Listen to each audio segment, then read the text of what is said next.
নমস্কাৰ, এই মুহূৰ্তত দিবলৈ ওলাইছোঁ সন্ধিয়াৰ কেইবাটাও গুৰুত্বপূৰ্ণ খবৰ। দেশৰ 5খন ৰাজ্যৰ ভোট গ্ৰহণ প্ৰক্ৰিয়া ইতিমধ্যে সম্পন্ন হৈছে।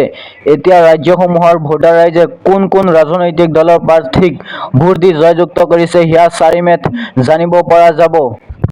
নিৰ্বাচনৰ ফলাফলৰ পূৰ্বেই বিভিন্ন সংস্থাৰ এক্সিট পল প্ৰকাশ পাইছে।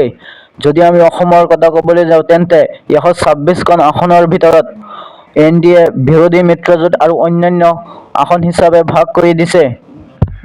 সেই অনুসৰি ফিউচাৰ এডছে প্ৰকাশ কৰা এক্সিট পলত NDAক 82ৰ পৰা 91, বিৰোধী মিত্ৰজোঁটক 28ৰ পৰা 39 আৰু অন্যান্যকে 2ৰ পৰা 6খন আসন প্ৰদান কৰিছে।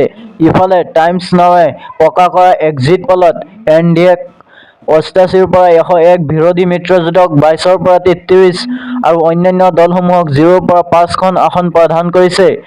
আনহাতে আন সংস্থাসমূহে প্ৰকাশ কৰা এক্সিট পল অনুসৰি প্ৰদান কৰা আসনসমূহৰ এনেধৰণৰ।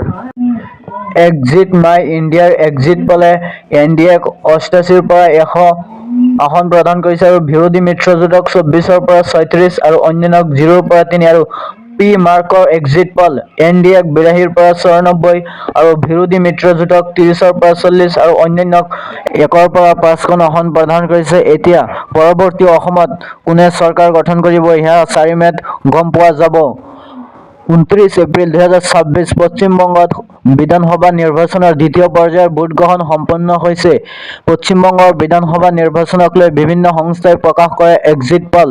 এই এক্সিট পলত বিজেপিক 95ৰ পৰা 110 আৰু TMC প্লাছক 178ৰ পৰা 189 আৰু কংগ্ৰেছক 101ৰ পৰা 3 আৰু অন্যান্যক 0ৰ পৰা 1খন আসন দিয়া হৈছে।